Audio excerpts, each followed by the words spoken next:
I feel saved my life. I'm in the Amazon bathroom trying to like be quiet about it, but one thing really made me really upset. I saw a girl and the dude playing around, like flirting and stuff like that. And it's like, do I look that much bad for me not to have nobody flirting with me? Damn. It's like half of it, I hate my life. All the dudes flirt with the other girls. Dudes really don't flirt with me, or am I? It doesn't happen. It doesn't happen. I know it's probably because the way I'm shaped, all types of stuff. But I had to go in the bathroom because I was literally about to cry. Nobody flirts with me, and it's sad.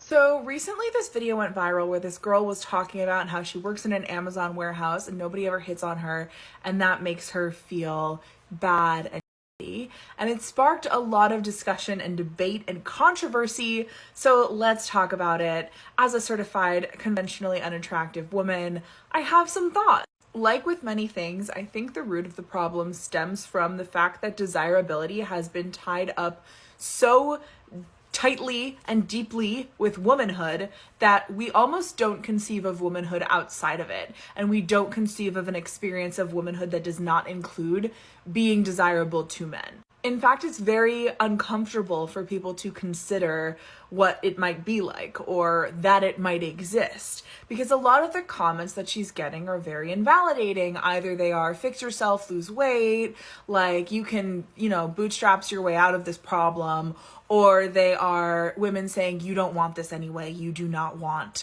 the attention from men that is unsolicited, that feels dehumanizing and objectifying and gross. Those are women that are coping with the reality that just because you try to decenter men does not change your natural makeup, your natural biology, the way that God made you, wanting to be desired by other people. It's just the truth. And to be honest with you, I mean, why do you want to be desired from anybody outside of men? Now, there's levels to this, right? Because I call this Steph Curry's wife syndrome, Aisha Curry syndrome, meaning that it doesn't matter if you're at the top of the spectrum or at the bottom of the spectrum. Your wantingness to be wanted by other people, even when you have one of the most prolific scorers and richest people in the United States of America as your husband, is still there. It still exists, and women still operate with that same primal instinct of wanting to be desired.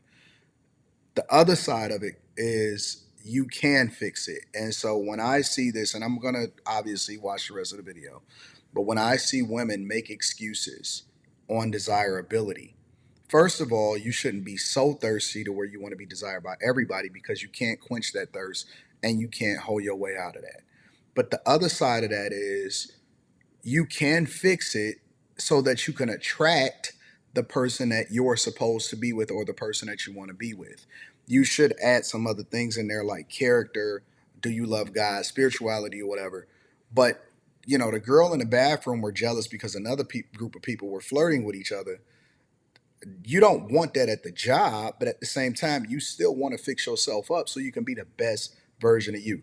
And we just got to make, you know what I'm saying? We got to make the best of our situation. Everybody is not going to be 9 feet tall and whatever, right?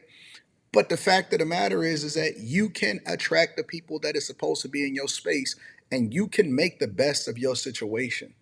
Most people just they don't want to work, they don't want to get their money up, they don't want to take care of themselves, they don't want to groom, they don't want to lose weight, they don't want to do nothing. They're not even trying. They just expect for the world to just be like, oh no, we like you, we should just go with you, because you know what, that's just a normal part of womanhood, or everybody deserves it. Everybody get what they work for. It's almost like I feel the same way when it comes to resources and money. You can't take everybody else's resources that they worked day and night for and distribute it to everybody else just because they don't feel good about the lot that they have in life or the dedication that they've made to their own life and their circumstances. That's not how it works. Both are understandable responses, but both I think are also somewhat born out of this deep discomfort with considering what it is like to be a woman who is not desired. Type 1 is a very classic American response to any problem. It's like, what can you personally do to change this?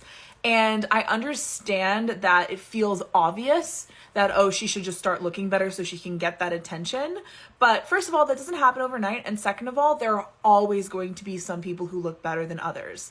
And it's very expensive and time consuming and very exhausting to put that much work in to change your appearance. And it can feel very disempowering to do so. Lazy. It's called lazy. All of that is excuses. It's lazy. It's literally lazy. You can control, for the most part, most people can control. Of course, I know that there's some situations where there's just health concerns or whatever, but most people can control it.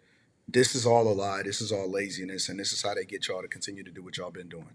For the attention of men. It is also very hard as somebody who is, when they, don't put in a superhuman amount of effort, who has some disadvantages in the attractiveness area. Like, it can be really hard to look around and be like, but I'm eating as much as my friend and she's skinny. So why do I have to starve myself so I can look more like her when she just gets to walk out? Starve yourself. I can't with these videos sometimes, bro, because it's just so many excuses and it's so much BS. Starve yourself. World and get all the privileges of already being thin. It feels deeply unfair, and that is something that unfairness in general is something that we as Americans are extremely uncomfortable with, because we want everything to be on equal footing so that it's only hard work that determines what you get out of life. I see a lot of people saying either change it or don't complain, and that is just the most American thing I've ever heard. People in other countries, they either constantly complain with no hope of changing things, or if you come to them with a problem, they don't say, what can you change to fix that for yourself? They say, hey, I'm so sorry, what can I help you with? Or they even just say, do you want to talk about it? Or like, yeah, that's hard. You want to feel better about it, or you want the results? You want to feel better about your inability to may have some level of self-discipline, or you want to get to the results? I don't really give a fuck about all of that stuff. I just want what I want. That's it. Like, and in here, there's self-help and there's solutions and there's fix your mindset and there's all this shit, because we can't stand the idea of somebody being uncomfortable because of something that is even partly out of their control. Or worse, partly within our control if we're the ones making their life harder. Or experiencing glee and rapture at the idea that they have made their own life harder, which is something we do a lot. Now, comment number 2 about you don't want this attention anyway is also deeply understandable, because when you are a woman and you walk through the world and you get that kind of attention constantly when you don't want it, it feels horrible, dehumanizing, disgusting, makes the world feel unsafe.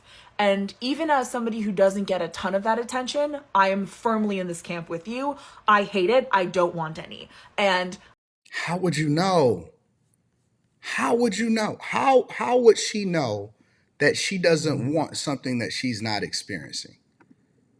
How? How would she know?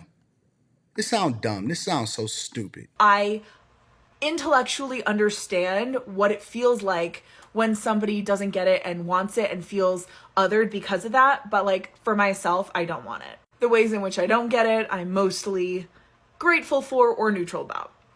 But when you are told this is such an integral part of womanhood, there is a sort of gender part of you that feels like I'm not a real woman, like I'm not a real person, like I'm not really moving through the world because I'm not seen. There's that part of it too. So there's like a very deep, almost existential, like identity core wounding when it feels like people don't see you, people don't treat you, you're not normal. And that is something that has really been, a huge thing for me in the past. There is also an element where I think for a lot of people, the mindset is, in order to get what I do want, the relationship I do want, I have to get a bunch of this type of attention first in order to get that relationship. I've also felt this, because if my end goal is to be loved, which that's always been my end goal, so I can't even relate to any other end goal. Here's the thing, man. We just gonna skip past all of this nonsense. If you want something, you gotta work for it. All of that bullshit, all of this community organizing for it, make me feel better about my bad decisions. I can't put the spoon down. I can't pick up a fork. All of that is nonsense. If you want something, regardless of where you are in life, 98, 99% of your problems can be fixed through your own effort and your own decision making. Let me know what y'all think inside of the comments. Make sure y'all tap into the Patreon. Link is in the description. Teach Henley, 40% off your first order, 20% off for life. I love you. I appreciate you. Let me know what y'all think.